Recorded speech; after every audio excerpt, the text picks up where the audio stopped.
Donc voilà la voiture démontée. Donc là nous on a diagnostiqué que le châssis était en trop mauvais état pour le garder, donc on va le changer. Et donc là on peut voir la première partie à l'avant qu'on a commencé à désaccouper, qu'on a repointé dessus. On a créé une armature pour rigidifier la voiture et on va commencer à travailler sur la partie arrière, sur laquelle on attend des pièces aussi. Et dans un second temps, on pourra voir dans les futures vidéos la partie avant démontée du châssis et la partie arrière retravaillée sur un nouveau châssis neuf. Donc là, dans un second temps, on verra la voiture démontée et remontée. Et bon, ce qui est un petit peu difficile là, sur ces véhicules-là, c'est qu'il y a une partie de soudée sur le châssis.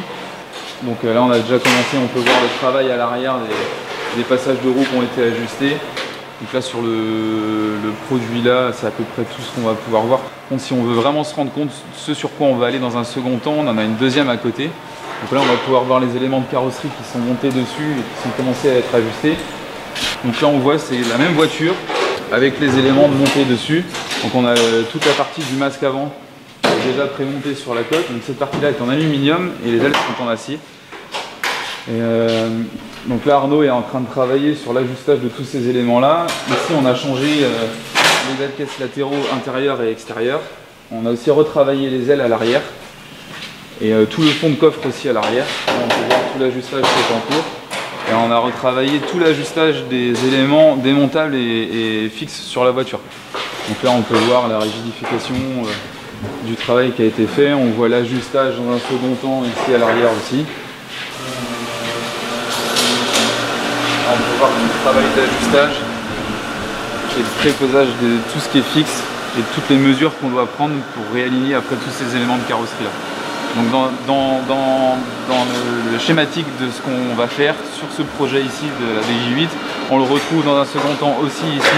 C'est à peu près les mêmes projets similaires, sauf qu'on n'enlève pas les deux coques avant et arrière du châssis.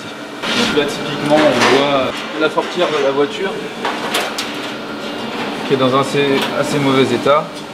Dans un second temps, voilà la réparation. Ça c'est le panneau de porte extérieure qui remplacera celui-ci. Quand on ne veut pas changer de pièce neuve et qu'on veut réutiliser et qu'on a une bonne base saine, on peut voir ici la renture qui a été faite avec une pièce neuve et la pièce ancienne. Et pareil à l'arrière, la pièce neuve et la pièce ancienne. On peut voir de l'intérieur après les deux éléments qui sont montés. Et une fois finition faite et ajustage sur le véhicule, après tout ça on ne le voit plus. Ce qui est un petit peu compliqué aussi sur ce type de véhicule là, c'est qu'on a des pièces en aluminium et des pièces en acier. Ça ne se travaille pas de la même façon.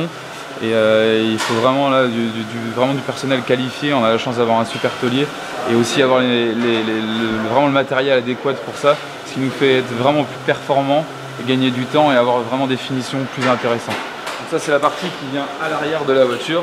Et là on peut voir toute cette pièce là, elle a été refabriquée et retravaillée ici dans l'atelier. Toute cette partie là n'existait plus et était complètement corrodée. Même si c'est de l'aluminium, c'est des choses qui se travaillent quand même assez bien quand on sait les travailler. Et c'est quelque chose qu'on maîtrise et qu'on est capable de faire ici. Et ça permet du coup de pouvoir faire du réemploi sur la pièce qui était d'origine de la voiture plutôt que d'en racheter une neuve qui a un coût en plus très conséquent. On a un travail de fond toujours sur tous les véhicules qu'on fait. On a une recherche de pièces à faire avec la pièce adéquate par rapport à l'année et au modèle de la voiture, parce que des fois on a des modèles comme ça, c'est deux Austin LM mais c'est deux modèles différents. Et on travaille toujours aussi avec notre client par souci d'économie pour construire le projet et se dire voilà, est-ce qu'on part sur une pièce neuve mais sur lequel il va falloir des fois reprendre un petit peu de travail parce que c'est jamais très juste, ou est-ce qu'on essaye de reprendre l'ancien et on essaye toujours de trouver le delta un petit peu du temps qu'on va passer avec la pièce neuve et ou une pièce rapportée dessus pour économiquement s'y retrouver le mieux et que la voiture soit aussi le mieux refait possible. Parce que remettre de la pièce neuve c'est une chose, mais c'est pas toujours la meilleure des façons de pouvoir travailler. Donc nous on essaye toujours de récupérer, de travailler le maximum de la pièce d'origine de la voiture dans la mesure du possible au niveau du budget. Je tenais à le dire aussi parce que c'est important, c'est pas juste d'acheter des pièces parce que ça c'est, nous je considère ça un petit peu trop facile et c'est pas toujours adéquat non plus parce que tout ne se pose pas très bien quand c'est du neuf.